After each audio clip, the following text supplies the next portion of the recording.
मैंने अपने पिछले वीडियो में आप लोगों को जो है ई श्रम कार्ड और इसके फ़ायदों के बारे में जानकारी दे दी थी। मैंने आपको बता दिया था कि ई श्रम कार्ड क्या होता है और इसके क्या कुछ फ़ायदे होते हैं। ओवरऑल प्रोसेस में मैंने जो है आपको ई श्रम कार्ड ऑनलाइन अप्लाई करने का भी तरीका बता दिया था। लेकिन उस वीडियो में बहुत सारे कमेंट आ रहे हैं जिसमें बोला जा रहा है कि सर आप हमें लाइव रजिस्ट्रेशन करके बताइए, लाइव आप करके दिखा दीजिए कि कार्ड कैसे बनता है। आप लोगों के डिमांड पे मैं आज आपको बताने वाला हूं कि आप ई श्रम कार्ड, NDUW कार्ड या UAN कार्ड कैसे बना सकते हैं। इसके लिए सबसे पहले आपको जो है गूगल पर आना है और आपको सर्च कर लेनी है सरकारी योजना। सरकारी योजना जैसे ही आप सर्च करेंगे आपके सामने जो है ये वाली वेबसाइट खुलकर आ जाएगी। इसे आप जो है ओपन कर लीजिएगा, ठीक है। इसे ओपन करने के बाद आपके सामने जो है ऐसा इंटरफेस खुलकर आ जाएगा वेबसाइट का, और यहाँ पर आपको CSC के अंतर्गत CSC डिजिटल सेवा पोर्टल ऑल कनेक्ट लिंक पर चले जाना है।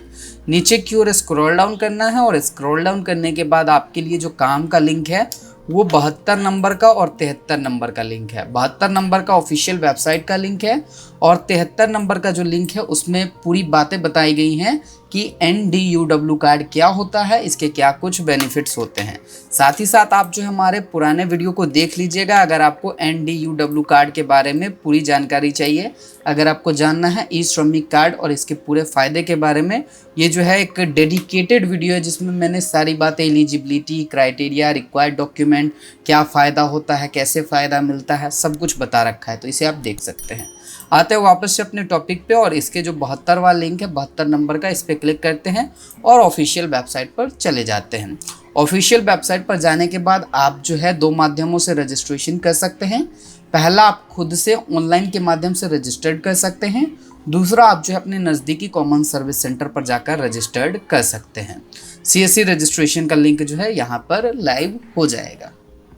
अब यहाँ पर जो है आपको सिंपली अपना आधार नंबर दर्ज करना है। इसके बाद जो कैप्चा कोड दिख रहा है वो दर्ज करेंगे और यहाँ पर आपको दोनों जो है नो टिक करना है। अगर आप यस करते हैं तो ऐसी स्थिति में आप जो है इस योजना के लाभार्थी नहीं माने जाओगे। जानकारी दर्ज करने के बाद आपको जो है सेंड OTP के बटन पर क्लिक करना होगा। जैसे ही आप सेंड OTP पे क्लिक करेंगे आपके आधार में रजिस्टर्ड मोबाइल नंबर पर एक OTP भेजा जाएगा। ध्यान देना है, पिछले वीडियो में भी मैंने आपको बताया था कि इस योजना के अंतर्गत खुद से इनरोलमेंट करने के लिए आपके आधार में मोबाइल नंबर होना ज़रूरी है, अन्यथा आप अपने नज़दीकी कॉमन सर्विस सेंटर पर जाकर इनरोलमेंट कर सकते हैं। तो थोड़ा सा आपको यहाँ पर वेट करना होगा। वैलिडेट करते ही आपका जो डाटा है वो ऑटोमेटिकली यहाँ पर फैच कर लेगा, आपका फ़ोटो भी ऑटोमेटिकली फैच हो जाएगा, सारा एड्रेस वगैरह आपका ऑटोमेटिकली फैच हो जाएगा। जैसा आप यहाँ पर देख सकते हैं आपका आधार के माध्यम से जो भी NPCI के तहत बैंक अकाउंट लिंक है वो यहाँ पर आपको दिख जाएगा। जैसे आप यहाँ पर देख सकते हैं स्टेट बैंक ऑफ इंडिया जो है इनका लिंक है और यहाँ पर स्टेट बैंक ऑफ इंडिया है। उसके बाद यहाँ पर अगर आपका कोई अलग बैंक है तो उससे आप जो है बैंक को एडिट कर सकते हैं बैंक अकाउंट डिटेल के सेक्शन में। तो यहाँ पर जो हमारा आधार स्टेटस एक्टिव है, यानी आधार जो है बैंक के साथ लिंक है और ये जो है एक्टिव है। अब आपको एग्री करना है और एक्सेप्ट एंड कंटिन्यू के बटन पर क्लिक करना है। कंटिन्यू के बटन पर क्लिक करते ही आप जो है पर्सनल इन्फॉर्मेशन के सेक्शन में आ जाओगे। इसके बाद एड्रेस रहेगा, एजुकेशन रहेगा, ऑक्यूपेशन रहेगा। तो ऐसे करके आप जो है अलग अलग चरण में अपने रजिस्ट्रेशन को कंप्लीट कर पाओगे, ठीक है। लास्ट चरण में जो है आप अपना UDID कार्ड डाउनलोड कर पाओगे। तो यहाँ पर जो हम अपना मोबाइल नंबर डाल देते हैं, इमरजेंसी मोबाइल नंबर आप डाल सकते हैं, ईमेल ID डाल लीजिएगा। इसके बाद आपका जो भी मैरिटल स्टेटस है वो आप यहाँ पर डालिएगा, अगर आप मैरिड हैं अनमैरिड हैं वो आप यहाँ पर डालिएगा। उसके बाद फादर्स नेम आपको अपना दर्ज करना होगा।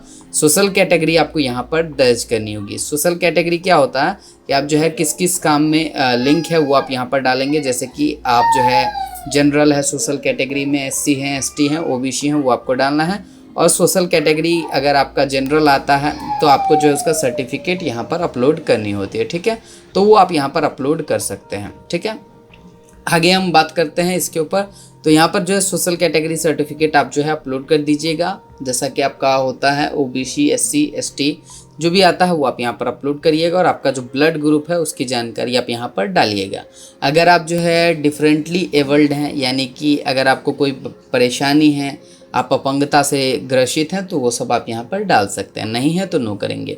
नॉमिनी डिटेल में आप अपने परिवार के किसी भी नॉमिनी को ऐड कर सकते हैं, अगर आप नहीं जोड़ना चाहते तो डन करके आप आगे कर देंगे। अब जो है आप एड्रेस के सेक्शन में चले आओगे और यहाँ पर आपको जो अपना होम स्टेट दर्ज करना होगा, यानी जहाँ से आप बिलोंग करते हैं। उसके बाद आपको अपना हाउस नंबर दर्ज करना होगा, उसके बाद आपको अपनी लोकेलिटी दर्ज करनी होगी और इसके बाद आप यहाँ पर जो है अपना स्टेट्स वगैरह दर्ज करके डिस्ट्रिक्ट वगैरह दर्ज करोगे। अब यहाँ पर आपको अपना सब डिस्ट्रिक्ट सेलेक्ट करना होगा, फिर आपको यहाँ पर अपना जो है तहसील की जानकारी दर्ज करनी होगी। फिर आप जो है यहाँ पर अपना लोकेशन डालोगे जहाँ पर आप करंटली लोकेटेड हो, अगर दोनों सेम है तो यहाँ पर यस करोगे। अगर आप जो है माइग्रेटेड हैं, दूसरे जगह पर आप शिफ्ट हो जाते हैं, तो ऐसी स्थिति में आप जो है जानकारी यहाँ पर डालेंगे। तो माइग्रेटेड वर्कर में आप अगर माइग्रेट करते हैं तो यहाँ पर आप जो है डाल सकते हैं कि कहाँ पर आपने किस रीजन से माइग्रेट करा है, तो वहाँ पर आप उसकी जानकारी डाल सकते हैं। अगर आपने नहीं करा है तो आप जो है नो करके यहाँ पर सेलेक्ट करोगे और सेव एंड कंटिन्यू के बटन पर क्लिक करोगे। अब आपको जो है एजुकेशन क्वालिफिकेशन की जानकारी डालनी है, यानी आपका जो शैक्षणिक योग्यता है वो सब क्या है उसकी जानकारी आप यहाँ पर दर्ज करेंगे। तो यहाँ पर जैसे कि आपने अपना जो भी एजुकेशन कर रखा है उसकी जानकारी यहाँ पर सेलेक्ट करोगे। उसके बाद एजुकेशन का सर्टिफिकेट आप डालोगे, मंथली इनकम आपका क्या है वो आप यहाँ पर डालोगे, इनकम सर्टिफिकेट आप यहाँ पर अपलोड करोगे और उसके बाद यहाँ पर आप जो है सबमिट करोगे। अब आता है ऑक्यूपेशन एंड स्किल, यानी आप किस काम से जुड़े हुए हैं उसकी जानकारी आपको यहाँ पर डालनी होगी। तो प्राइमरी ऑक्यूपेशन यानी आपका प्राथमिक काम क्या है वो आप यहाँ पर दर्ज करोगे। तो जैसे कि यहाँ पर देख सकते हैं प्राइमरी ऑक्यूपेशन में आप कंप्यूटर ऑपरेटर वगैरह हैं तो वो आप यहाँ पर देख सकते हैं, या फिर इसके अंतर्गत जो है लिस्ट भी सेलेक्ट करने का ऑप्शन होता है। आप लिस्ट के हिसाब से भी देख सकते हैं कि कौन कौन से काम करने वाले व्यक्ति इसके अंतर्गत इनरोल हो सकते हैं। तो यहाँ पर जो है एक लिस्ट है, चलिए हम click here to view NOC code list पे क्लिक करते हैं, NCO कोड लिस्ट पे, और यहाँ पर आपके सामने ये जो लिस्ट है वो खुलकर आ जाएगा। ठीक है, अब लिस्ट में जो है आपको अपने काम की जानकारी दिख जाएगी। और यहाँ पर अगर आप लिस्ट में दिए गए नंबर को भी देखते हैं तो यहाँ पर आप जो है बहुत अच्छे से अपना रजिस्ट्रेशन कर पाएंगे और यहाँ पर जितने भी वर्क वगैरह हैं वो सब आपको देख सकते हैं। गार्बेज हो जाता है, उसके बाद डोर टू डोर सर्विस हो जाती है, तो यहाँ पर आप जो है उसका डालोगे। हार्ड वर्कर वगैरह का अगर आप काम करते हैं तो यहाँ पर आप उसको सेलेक्ट करेंगे और आपका जो है रजिस्ट्रेशन हो जाएगा। ठीक है, तो यहाँ पर हम सेलेक्ट कर लेते हैं। और उसके बाद जो आपका वर्क एक्सपीरियंस क्या है, कितने सालों का आप इस काम में जुड़े हुए हैं उसकी जानकारी आपको यहाँ पर दर्ज करनी है। इसके बाद जो है आपका सेकेंडरी ऑक्यूपेशन क्या है वो आप यहाँ पर डाल सकते हैं अगर डालना चाहें तो। उसके बाद आपको जो है कोई सर्टिफिकेट है ऑक्यूपेशन का तो वो आप डाल सकते हैं।